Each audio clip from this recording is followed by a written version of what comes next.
crecimiento se ha dado a la fe.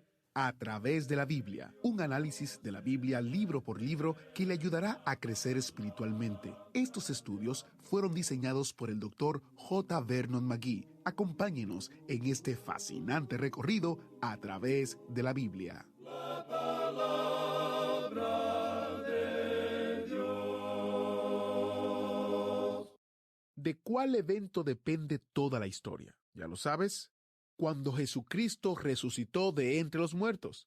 Así es, después de que Jesús asumió los pecados del mundo, pagando el precio por nosotros ante un Dios santo, no permaneció muerto.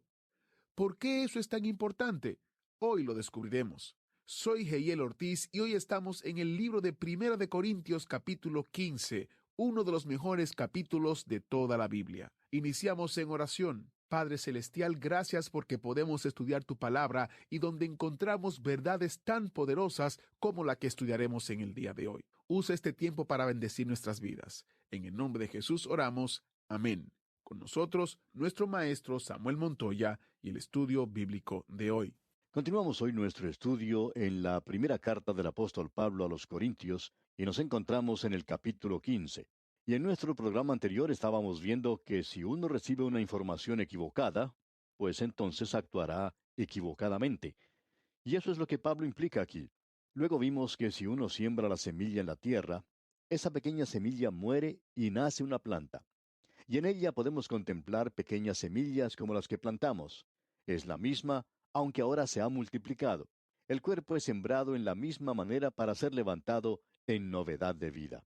Ahora, al continuar nuestro estudio en el día de hoy, vamos a comenzar por observar algo que ya hemos visto, y es el versículo 35 de este capítulo 15 de la primera epístola a los Corintios. Queremos echar una mirada rápida a varias cosas que se presentan allí. Volvamos a leer hoy el versículo 35. Pero dirá alguno, ¿cómo resucitarán los muertos?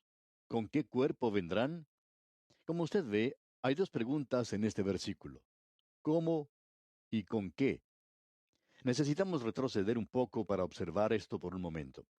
Los hombres no logran distinguir la diferencia que existe entre la resurrección del cuerpo y la inmortalidad del alma. Platón y Cicerón arguyeron a favor de la inmortalidad del alma, y ahora Pablo está arguyendo a favor de la resurrección del cuerpo. Los saduceos eran personas que decían que no había resurrección. Un día el Señor Jesucristo les dijo allá en el Evangelio según San Mateo, capítulo 22, versículo 32, Yo soy el Dios de Abraham, y el Dios de Isaac, y el Dios de Jacob. Dios no es Dios de muertos, sino de vivos. Pablo responde a aquellos que niegan la resurrección del cuerpo. Les responde, como hemos visto, con la resurrección de Cristo, cuyo cuerpo fue resucitado. ¿Cómo puede un cuerpo que muere y el que resucita ser lo mismo? Pablo dice que la naturaleza demuestra que no son idénticos. Son lo mismo, pero no son idénticos. ¿Con qué cuerpo son resucitados los muertos? Bueno, los cuerpos cambian sus elementos cada 8 años. Se nos dice que nuestros cuerpos cambian sus elementos. Eso responde a la primera pregunta que presentamos de cómo resucitarán los muertos. Es lo mismo que el grano de trigo que se pone en la tierra para que crezca una planta. Ahora vemos que en el versículo 36, Pablo les habla de una manera dura, diciendo que en realidad esa era una pregunta tonta, porque si uno lo pensara bien, podría observar que hay una continuidad en estas semillas. No es algo imposible, sino un misterio, que de la misma semilla salga una planta. Y luego él hace la siguiente pregunta: ¿qué es la muerte? La muerte no lo es del espíritu o de la personalidad. El verdadero yo va a estar con el Señor si usted es un hijo de Dios. Pero el cuerpo se desintegra. La muerte quiere decir la separación del cuerpo de la persona del individuo. El cuerpo se echa a perder, se destruye, se corrompe, el polvo vuelve otra vez al polvo, las cenizas a las cenizas. Ese es el cuerpo. Y ahora Pablo responde a la segunda pregunta: ¿con qué cuerpo vendrán? Leamos los versículos 36 y 37 de este capítulo 15 de la primera epístola a los Corintios. Necio, lo que tú siembras no se vivifica, sino muere antes. Y lo que siembras no es el cuerpo que ha de salir, sino el grano desnudo, ya sea de trigo o de otro grano. La ilustración que Pablo está usando es de la semilla. Cristo es las primicias. Luego llegaremos nosotros. Nosotros estamos esperando el arrebatamiento de la iglesia cuando Él saca a la iglesia de este mundo. Si para esa época nosotros estamos ya muertos, entonces resucitaremos. Pero si estamos vivos, entonces seremos arrebatados y cambiados. Usted puede ver que la semilla no provee un nuevo cuerpo, ni tampoco lo hace el alma. Dios lo hace. Eso es lo que nos está diciendo Pablo en este pasaje. Ahora el versículo 38 dice, pero Dios le da el cuerpo como Él quiso, y a cada semilla su propio cuerpo. Y ahora Él entra en otro tema. Todo esto es el misterio de la vida. Podemos decir que en realidad el misterio de la vida es mucho más grande que el misterio de la muerte. Uno siembra trigo y trigo es lo que crece. No es ninguna otra clase de planta. Es el trigo lo que nace. Esa pequeña semilla es igual a la que usted había sembrado. No es idéntica, pero ciertamente muy similar. Ahora él sigue adelante y dice en el versículo 39, no toda carne es la misma carne, sino que una carne es la de los hombres, otra carne la de las bestias, otra la de los peces y otra la de las aves. La diferencia que existe entre un cuerpo muerto y el cuerpo resucitado es mucho más que la diferencia que hay entre el hombre y las bestias, los peces y las aves. Primero, él estaba hablando de algo relacionado con la botánica, y ahora él se pone a comparar las cosas con la biología y la zoología. Luego deja ese tema y entra en otro diferente. Leamos el versículo 40. Y hay cuerpos celestiales y cuerpos terrenales, pero una es la gloria de los celestiales y otra la de los terrenales. Lo celestial, creemos, es la iglesia. Lo terrenal es Israel y los gentiles. Y ahora nos encontramos en el reino de la astronomía. Luego él dice en el versículo 41, una es la gloria del sol, otra la gloria de la luna, y otra la gloria de las estrellas, pues una estrella es diferente de otra en gloria. El material del sol no es el mismo que el de la luna, ni tampoco es el mismo del de las estrellas. Y aún entre las estrellas hay diferencias. Existe el sistema solar y también el sistema estelar y planetario. Luego Pablo continúa en el versículo 42 y dice, así también es la resurrección de los muertos. Se siembra en corrupción, resucitará en incorrupción. Él dice claramente que Adán no hubiera muerto, pero que él siempre estaría sujeto a la muerte. Pero ahora nosotros recibimos un cuerpo que es incorruptible. En el versículo 43 él dice, se siembra en deshonra, resucitará en gloria. Se siembra en debilidad, resucitará en poder. El nuevo cuerpo tiene cosas maravillosas, tiene gloria, color, belleza y poder. Luego Pablo dice en el versículo 44, se siembra cuerpo animal, resucitará cuerpo espiritual. Hay cuerpo animal y hay cuerpo espiritual. Hace muchos años, en los días del viejo modernismo y del fundamentalismo, un modernismo que nunca fue muy moderno ni lo es en el presente, cierta persona de tendencia liberal leyó una declaración en una reunión de teólogos que en aquel tiempo eran modernos y fundamentales. Este hombre leyó un pensamiento y fue muy aplaudido por la concurrencia porque lo había basado en este versículo y le dio énfasis a lo espiritual. Él dijo, este es un cuerpo natural, material, que será resucitado espiritual. Él dijo además, ustedes pueden apreciar, por tanto, que la resurrección es espiritual. Al finalizar su disertación, un destacado estudiante de la Biblia pidió la palabra y le dijo, yo quisiera preguntarle algo al orador. Todos los presentes estaban un poco incómodos porque sabían que este señor podía hacer preguntas difíciles, así como también contestarlas. Él dijo, quisiera saber qué es lo que tiene más importancia, el sustantivo o el adjetivo. Por unos momentos hubo silencio, y luego el orador contestó, bueno, el sustantivo, por supuesto. Muy bien, le contestó su interlocutor. Me sorprende entonces que usted haya leído esta declaración en la forma en que lo ha hecho, porque usted puso el énfasis en el adjetivo y no en el sustantivo. El sustantivo es el cuerpo y el adjetivo es natural y espiritual. Ahora Pablo dice, se siembra cuerpo animal, material, resucitará cuerpo espiritual. Es el cuerpo el que continúa en la resurrección. Es simplemente una clase diferente de cuerpo. Eso es lo más importante que Pablo está diciendo aquí. Pero la resurrección es espíritu, es espiritual. Y amigo oyente, permítanos decirle que la declaración de ese hombre nunca llegó a publicarse. Ahora Pablo continúa diciendo aquí en el versículo 45 de este capítulo 15 de su primera carta a los Corintios, así también está escrito, fue hecho el primer hombre Adán, alma viviente, el postrer Adán, espíritu vivificante. Usted puede apreciar que el primer Adán era psíquical, de la palabra griega psuka y de sosa. Eso quiere decir que fue físico y psicológico. El postrer hombre es espiritual. La palabra es neuma. En castellano diríamos neumática. Ahora, los versículos 46 y 47 dicen, mas lo espiritual no es primero, sino lo animal, luego lo espiritual. El primer hombre es de la tierra, terrenal. El segundo hombre, que es el Señor, es del cielo. Se dice en el versículo 47 que el primer hombre es de la tierra, terrenal. La palabra aquí utilizada es koikus, o sea, tierra, barro o basura en otras palabras. Hoy en día escuchamos hablar mucho de la ecología, y ¿quién es el que arruinó las cosas en esta tierra? El hombre, amigo oyente, porque el hombre es terrenal, él es basura.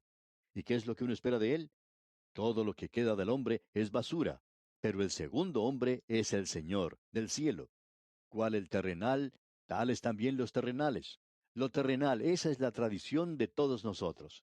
Y cual el celestial, tales también los celestiales. Pero también nosotros estamos en Cristo, estamos unidos a Él, y por tanto es nuestra esperanza. Esa resurrección es un cuerpo eterno, una eternidad con Cristo.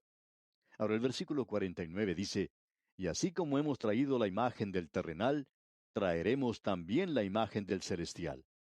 Nosotros estamos esperando esto ansiosamente. Escucha ahora lo que Pablo dice en el versículo 50 de este capítulo 15 de la primera carta a los Corintios. Pero esto digo, hermanos, que la carne y la sangre no pueden heredar el reino de Dios, ni la corrupción hereda la incorrupción. Estos viejos cuerpos nuestros no irán al cielo, y de eso me alegro mucho, ya que me gustaría cambiar el mío. No pueden heredar el reino de Dios, ni la corrupción hereda la incorrupción. Él no está diciendo algunas palabras mágicas sobre estos cuerpos o los está enviando a un taller de reparaciones. Debemos recordar lo que se nos dijo de la semilla, que se pone en la tierra y muere. Luego crece no en forma idéntica, sino similar, y será hecho en un tabernáculo en el cual habitaremos nosotros. En algunos lugares, ciertas personas piden antes de morir que sus cenizas sean esparcidas sobre el mar. En otras palabras, esto es un reto a Dios, de que Él trate de reunir todos estos átomos nuevamente. ¿Cómo puede Dios reunir esos pocos átomos de material fosforoso y el poco hierro que queda allí? Usted sabe que en nosotros existe solo un poquito de material, suficiente quizá como para poder hacer dos fósforos. Hablamos a veces de personas que están encendidas, pero en realidad no podemos ni siquiera encender un fósforo. Luego hablamos de una persona que es tan fuerte como el hierro. Bueno, nosotros tenemos tanto material como para poder hacer un clavo, una puntilla, eso es todo. Ahora, si Dios quiere usar otros materiales para volver a formar un nuevo cuerpo, algunos átomos de hidrógeno, por ejemplo, no habría ninguna diferencia. Esa forma de hablar es una tontería en realidad, y aún así es uno de los argumentos más grandes que la gente utiliza. ¿Cómo puede Dios reunir todos esos átomos? Amigo oyente, Él tiene muchísimos átomos en sus manos, y si Él hizo este cuerpo para comenzar, puede hacer otro. Y estos cuerpos saldrán de la tumba. Pero supongamos que ellos fueron quemados y sus cenizas esparcidas en el mar. Ellos también saldrán del mar. Dios puede hacer eso y reunirlos otra vez. Después de todo, Él es Dios, ¿verdad? Notemos otra vez lo que dice Pablo en el versículo 50. Pero esto digo, hermanos, que la carne y la sangre no pueden heredar el reino de Dios. Estos cuerpos viejos no van a entrar al cielo, ni la corrupción hereda la incorrupción. Escucha ahora lo que él sigue diciendo. He aquí os digo un misterio. ¿Cuál es el misterio? Ya lo hemos visto. Lo ha mencionado varias veces. Aquello que no se había revelado en el Antiguo Testamento, pero que ahora se revela en el Nuevo Testamento. Lo que usted no puede aprender ni por el ojo ni por el oído. Como se nos dice, cosas que ojo no vio, ni oído oyó, ni han subido en corazón de hombre. Esto no es algo que el hombre podía haber pensado. He aquí os digo un misterio. No todos dormiremos. No todos nosotros vamos a pasar por las puertas de la muerte, amigo oyente. Y dice Pablo, pero todos seremos transformados. Ahora, muramos o no, vamos a ser cambiados. Vamos a ser transformados. Hay mucha gente que dice que solo si estoy vivo cuando Cristo venga para poder ir a estar en su presencia. Usted, amigo oyente, amiga que nos escucha, va a ser cambiado, va a ser cambiada. Yo seré cambiado, transformado. Si Él viniera en este momento, todos seremos transformados, cambiados, en un momento. Eso expresa la parte más pequeña del tiempo. La palabra de donde viene es atomao. De allí nosotros hemos formado la palabra átomo. Los científicos se equivocaron en forma cuando llamaron a esa partícula átomo, porque ellos pensaban que habían encontrado la partícula más pequeña de la materia. Y ahora los mismos científicos pueden dividir el átomo en muchas partes. Por tanto, es otra cosa. Creemos que la palabra griega stoicheus, que quiere decir algo ordenado, básico para edificar, sería mejor. Simón Pedro la usa en su segunda carta en el tercer capítulo, y él no era ni siquiera un científico, solo un pescador. El Espíritu de Dios sabía algo sobre la ciencia. Dice Pablo, no todos dormiremos, pero todos seremos transformados en un momento, en un abrir y cerrar de ojos. Entendemos que los psicólogos han medido de alguna manera el parpadeo de un ojo. A uno de ellos se le preguntó en cierta ocasión, ¿qué era el parpadeo de un ojo? ¿Es cuando el párpado baja o cuando sube? ¿O es el subir y el bajar juntos? Nos inclinamos a pensar que es la acción conjunta. Creemos que los científicos lo han podido medir en menos de un segundo, y ese momento puede ser llamado atomao. Ahora, tomao quiere decir cortar. Atomao quiere decir algo que uno no puede cortar, no puede separar. Ellos han separado el átomo. Así es que en ese momento, en ese período de tiempo, uno no podría decir, aquí viene o aquí está, él está aquí. Dice el apóstol, en un momento, en un abrir y cerrar de ojos, a la final trompeta. ¿Qué es eso? Es la última llamada. La trompeta es su voz. Juan dice en el primer capítulo de Apocalipsis, oí detrás de mí una gran voz como de trompeta. ¿Quién era? Era el Señor Jesucristo. Este es su último llamado a la humanidad. Vamos, dice él, porque la trompeta sonará. Él da su última llamada. Él llamará a los muertos. Él dijo, Lázaro, ven fuera. Y él dirá su nombre y le llamará, ven fuera. Veamos ahora los versículos 52 y 53 de este capítulo 15 de la primera epístola a los Corintios. En un momento, en un abrir y cerrar de ojos, a la final trompeta, porque se tocará la trompeta, y los muertos serán resucitados incorruptibles, y nosotros seremos transformados. Porque es necesario que esto corruptible se vista de incorrupción, y esto mortal se vista de inmortalidad. Usted no puede ir al cielo, amigo oyente, tal como está. No puede ir al cielo con el viejo cuerpo que tiene. Usted no podrá ver lo que allí existe, ni tampoco podría escuchar la música. Se nos dice que no podemos ver todo lo que se podría ver, ni oír todo lo que se podría oír. Nuestros cuerpos son bastante limitados.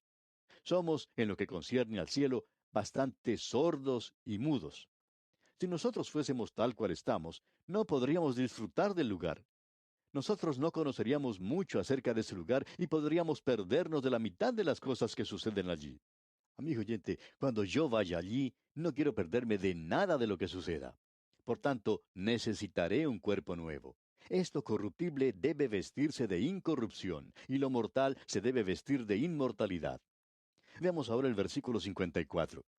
Y cuando esto corruptible se haya vestido de incorrupción, y esto mortal se haya vestido de inmortalidad, entonces se cumplirá la palabra que está escrita, sorbida es la muerte en victoria. Esa es la victoria de la resurrección, amigo oyente. Y ahora el versículo 55 dice, ¿dónde está, oh muerte, tu aguijón? ¿Dónde, oh sepulcro, tu victoria? Esto es lo que yo siento en cuanto a la muerte física. Hace ya algún tiempo un maestro de la Biblia dijo que a la muerte se le había quitado el aguijón. Y él decía que era como la abeja a la que se le había quitado el aguijón. Bueno, pensamos que no podemos saber cuando una abeja tiene el aguijón o si se lo han quitado. No podemos detener a cada abeja que pasa y preguntarle si se le ha quitado el aguijón o no. Por tanto, yo le temo a cada abeja que veo, tenga o no tenga el aguijón. Sí, amigo oyente, la muerte ha perdido su aguijón, porque nosotros podemos mirar más allá de la muerte. Es como una puerta que se abre a las vastas regiones de la eternidad. Es el comienzo, no del tiempo, sino de la eternidad. Con todo, a mí no me gusta pasar por esa puerta. Ahora también dice Pablo, ¿dónde está, oh sepulcro, tu victoria? El sepulcro no va a obtener su victoria. Eso le sucede a todo hombre hoy. Muchos han obtenido éxito, triunfos en esta vida, como ser un buen hombre de negocios, por ejemplo. Pero en realidad han sido un fracaso porque la muerte los conquistó. Muchos políticos han sido elegidos a ocupar altos puestos y luego han muerto en ejercicio de sus altas funciones. Algunos presidentes han muerto en la presidencia, subieron hasta ese alto sitial, tuvieron una victoria, pero la muerte fue la que los conquistó. La muerte es un monstruo tremendo, ¿verdad? Pero Cristo ya ha pasado por ese camino. Así como el arca pasó por el río Jordán hacia la otra ribera, Cristo ha cruzado las aguas de la muerte por mí. Y me dice, yo soy tu pastor. No solo te he guiado por esta vida, sino que también te guiaré por las profundas aguas de la muerte y te llevaré conmigo a la eternidad. Así es que yo soy como un pequeño niño con miedo, pero pongo mi mano en la mano que ha sido traspasada por los clavos en la cruz, y Él me llevará hacia el lugar seguro. ¿Dónde está, oh sepulcro, tu victoria? El aguijón de la muerte es el pecado. El pecado es el aguijoneador, y el poder del pecado es la ley. La ley es el espejo que nos muestra que somos pecadores. Mas gracias sean dadas a Dios que nos da la victoria. ¿Cómo? ¿Gracias a que somos más inteligentes, más sabios, y por eso somos vencedores? No, amigo oyente. Tenemos victoria por medio de nuestro Señor Jesucristo. Allá en el libro de Apocalipsis capítulo 12, versículo 11 dice, y ellos le han vencido por medio de la sangre del Cordero. Esa es la única forma por la cual cualquiera de nosotros podrá vencer. Ahora, en base a eso, Pablo dice, así que, en el versículo 58, y esa palabra nos lleva al mismo comienzo de este libro. Leamos el versículo 58 entonces.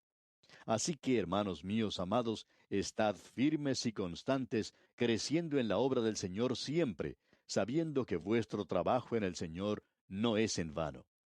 Al leer eso, pensamos en el versículo 9 del primer capítulo, donde dice, fiel es Dios. Así es, Él es fiel, por el cual fuisteis llamados a la comunión con su Hijo Jesucristo, nuestro Señor. Yo he sido llamado a la comunión con su Hijo Jesucristo. Y Pablo ya me lo había dicho antes en esta epístola, que todas las cosas son mías. Él ha dicho que Pablo me pertenece, y yo he estado estudiando todo acerca de él. Es nuestro, como lo es también Apolos y Cefas, y también el mundo. Y yo quiero disfrutar de la vida y de la muerte. La muerte es nuestra, porque tenemos a aquel que ha triunfado sobre la muerte. ¿No le parece maravilloso, amigo oyente? Las cosas del presente, las cosas que vendrán más adelante en el futuro, todas esas son suyas. Amigo oyente, nosotros somos más que vencedores por medio de aquel que nos amó. Y así concluimos nuestro estudio de este capítulo 15 de la primera epístola a los Corintios. Dios mediante, en nuestro próximo programa comenzaremos a estudiar el capítulo 16, capítulo final de esta epístola. Que las incontables bendiciones del Señor sean su más preciado tesoro, ahora y siempre.